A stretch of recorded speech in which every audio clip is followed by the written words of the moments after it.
Shalom, Bapak Ibu, Saudara-saudari, jemaat yang dikasih oleh Tuhan Yesus Kristus. Jumpa lagi dalam renungan tengah minggu hari ini. Sebelum kita lebih jauh membaca dan merenungkan firman Tuhan, mari kita tundukkan kepala. Kita memohon pimpinan, pertolongan Tuhan agar kita semua terberkati melalui renungan ini. Mari kita berdoa. Kami mengucap syukur dan berterima kasih ya Tuhan, karena Engkau sudah mempersiapkan saat yang indah bagi kami untuk kami masuk di dalam perenungan firman Tuhan. Kami ingin belajar firman Tuhan. Kami ingin mendapatkan nasihat dari firman Tuhan yang akan memberikan pencerahan dan kekuatan bagi kami dalam menjalani kehidupan bersama-sama dengan Engkau. Kami serahkan sepenuhnya waktu ini dalam pimpinan-Mu. Tuhan menolong kami. Dalam nama Tuhan Yesus Kristus kami berdoa. Amin. Saya akan membaca firman Tuhan dari surat Roma pasal 5 ayat 3 sampai 5.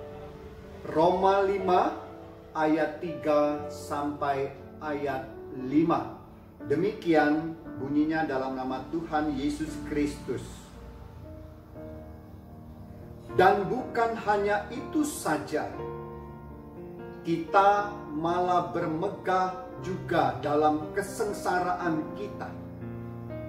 Karena kita tahu bahwa kesengsaraan itu menimbulkan ketekunan, dan ketekunan menimbulkan tahan uji, dan tahan uji menimbulkan pengharapan, dan pengharapan tidak mengecewakan karena kasih Allah telah dicurahkan di dalam hati kita oleh Roh Kudus yang telah dikaruniakan kepada kita. Amin. Yang berbahagia adalah orang yang membaca firman Tuhan, merenungkan firman Tuhan, menaruh dalam hatinya, serta mempraktekkan dalam hidup sehari-hari. Bapak, Ibu, Saudara-saudari yang dikasihi oleh Tuhan Yesus Kristus, pergi ke pantai adalah salah satu destinasi atau tujuan berlibur, berwisata bagi sebagian orang, selain tempat-tempat wisata yang ada. Saya juga termasuk yang menyukai pantai sebagai tempat berlibur, karena pemandangan di pantai seringkali menakjubkan. Pemandangan air laut yang begitu luas dan bergelora, hamparan pasir yang begitu luas, dan juga yang tidak kalah mengagumkan adalah kita bisa melihat indahnya batu karang yang ada di sepanjang pantai. Saya pernah mengamati batu karang yang ada di sebuah pantai. Di sana ada berbagai macam bentuknya, dan setiap bentuk mempunyai keunikan dan keindahan sendiri. Nah, Bapak, Ibu, Saudara yang dikasih oleh Tuhan Yesus, tahukah kita bagaimana semuanya itu terjadi? Beragam bentuk batu karang di pantai, Bapak Ibu, tentu tidak terjadi dengan tiba-tiba. Batu-batu karang itu umumnya terbentuk oleh karena proses vulkanik yang terjadi di masa lampau, jauh pada masa yang lalu, dan juga merupakan hasil dari bentukan alam yang bersumber dari tetesan air atau hempasan gelombang yang tiada henti menerpa batu karang itu. Lama-kelamaan tetesan air dan hempasan gelombang itu menampilkan keunikan landscape bagi siapapun yang memandangnya, dan membentuk berbagai macam bentuk karang yang sangat indah. Nah, Bapak Ibu, Apa yang dapat kita pelajari dari peristiwa alam itu? Ya, yang dapat kita pelajari adalah tentang ketekunan dan kesabaran. Dari pengamatan terhadap kejadian alam ini, lahir peribahasa yang mengatakan, batu sekeras apapun akan hancur oleh air yang menetes. Peribahasa ini hendak mengatakan kepada kita bahwa dengan ketekunan dan kesabaran, hal yang sulit sekalipun dalam hidup ini dapat diatasi. Ketekunan dan kesabaran akan membentuk sesuatu yang indah dari hal-hal yang sulit yang kita alami dalam hidup kita. Dalam kehidupan ini, Bapak, Ibu, dan Saudara dikasih oleh Tuhan, tidak ada seorang pun yang tidak pernah kena masalah. Kita semua sama pernah diperhadapkan dengan penderitaan. Dan saat ini pun kita tengah menghadapi situasi yang sama. Dampak dari pandemi ini yang menimbulkan berbagai persoalan dalam kehidupan dan menimbulkan berbagai penderitaan bagi kebanyakan orang. Sama-sama, Bapak Ibu dan Saudara dikasihi oleh Tuhan, sama menghadapi masalah, sama menghadapi penderitaan. Tetapi yang membedakannya adalah bagaimana sikap kita di dalam menerima semuanya itu. Nah, di dalam menyikapi suatu keadaan, berlaku rumus sederhana sebagai berikut, Bapak Ibu. P ditambah R itu akan menghasilkan S. Sekali lagi, P ditambah R akan menghasilkan S. P itu adalah singkatan dari peristiwa. R adalah respon. S itu adalah sikap. Sikap yang kita perlihatkan. Jadi, peristiwa ditambah respon kita terhadap peristiwa itu, itulah yang akan menghasilkan sikap. Sikap yang kita perlihatkan atau sikap hidup kita yang dilihat oleh orang. Bapak Ibu Saudara yang dikasihi oleh Tuhan Yesus Kristus, sebuah peristiwa atau keadaan itu pada dasarnya bersifat netral. Respon kita itulah yang menentukan bagaimana sikap kita terhadap keadaan atau peristiwa tersebut. Jadi Bapak Ibu Saudara-saudari, respon kita dalam menghadapi suatu keadaan itu sangat penting.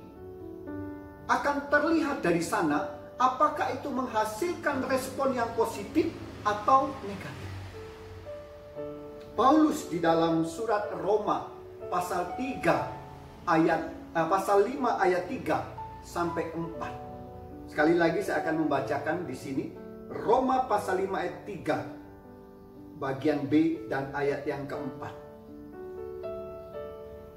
Karena kita tahu bahwa kesengsaraan itu menimbulkan ketekunan, dan ketekunan menimbulkan tahan uji, dan tahan uji menimbulkan pengharapan. Kesengsaraan akan menimbulkan ketekunan, ketekunan akan menimbulkan tahan uji akan menimbulkan pengharapan.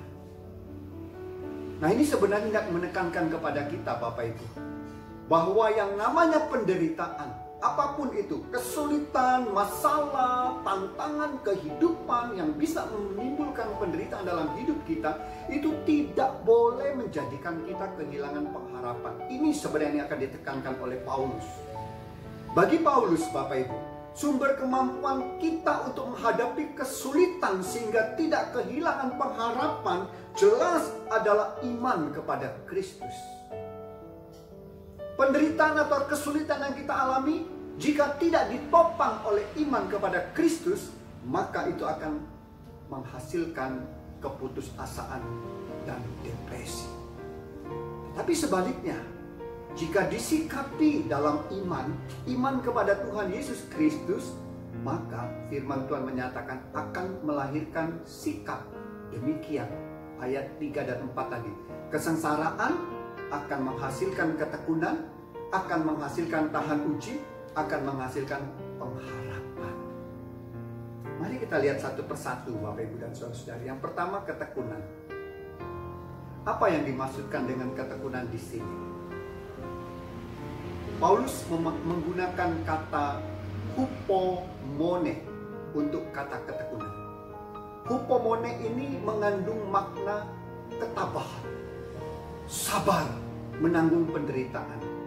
Hupomone ini mengandung makna kemampuan untuk menemukan jalan keluar dari masalah yang dihadapi tanpa kehilangan integritas diri. Oleh sebab itu, mereka yang mempunyai hupomone dalam hidupnya tidak akan mudah menyerah. Mereka tidak akan cepat putus asa, tetapi justru sebaliknya akan selalu mencari jalan keluar dan melihat apa makna di balik peristiwa yang tengah dihadapi.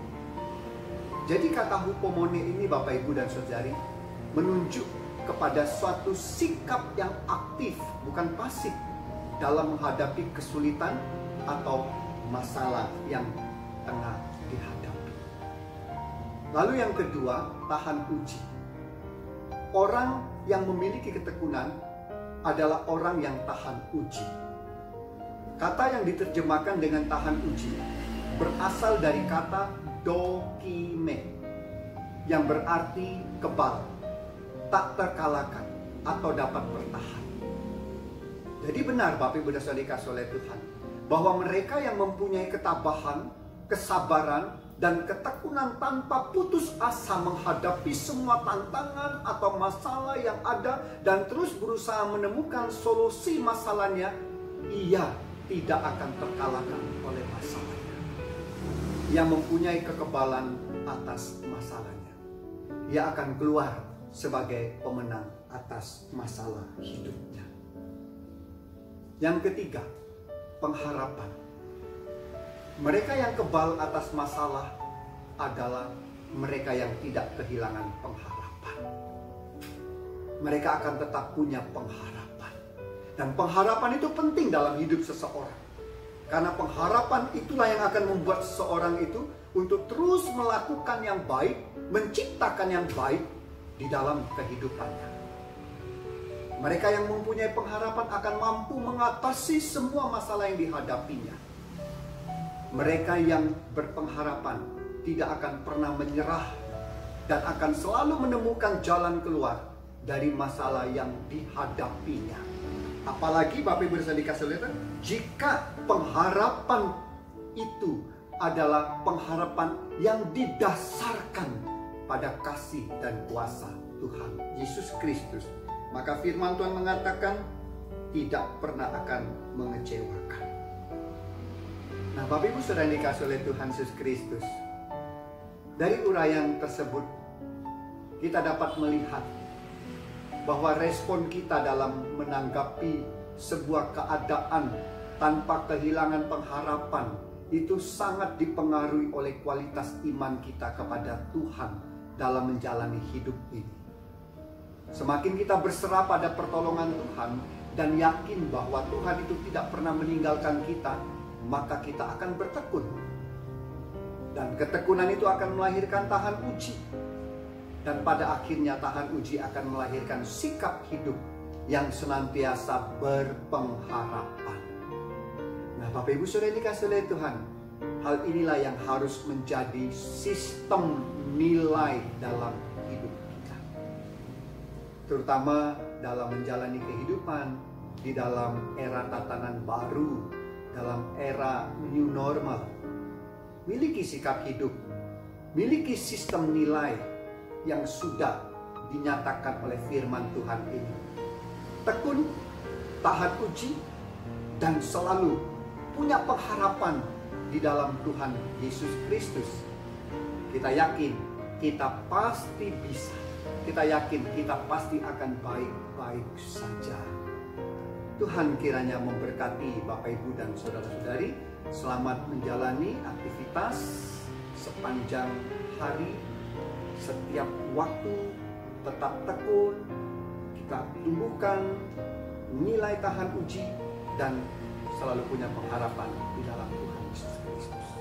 Tuhan kiranya memberkati. Mari kita berdoa. Tuhan Allah Bapa di sorga, kami mengucap syukur dan berterima kasih untuk firman-Mu. Biarlah firman-Mu ini tertanam dalam hati kami, dan Tuhan tolong untuk kami menerapkannya di dalam kehidupan kami, khususnya ketika kami diperhadapkan dengan situasi yang sulit, situasi yang penuh dengan penderitaan di tengah-tengah hidup ini. Kami mendoakan untuk seluruh jemaat kami, biarlah Tuhan peliharakan iman mereka. Tuhan juga sertai hidup mereka hari demi hari. Tuhan berikan kekuatan untuk dapat menghadapi apapun yang saat ini menjadi pergumulan, kesulitan jemaat kami. Tuhan yang akan menolong. Kami serahkan hidup kami Tuhan kepada Tuhan Yesus yang sanggup menolong kami. Di dalam iman kepada Tuhan Yesus Kristus, kami naikkan doa kami dan menyerahkan hidup kami. Amin. Tuhan memberkati.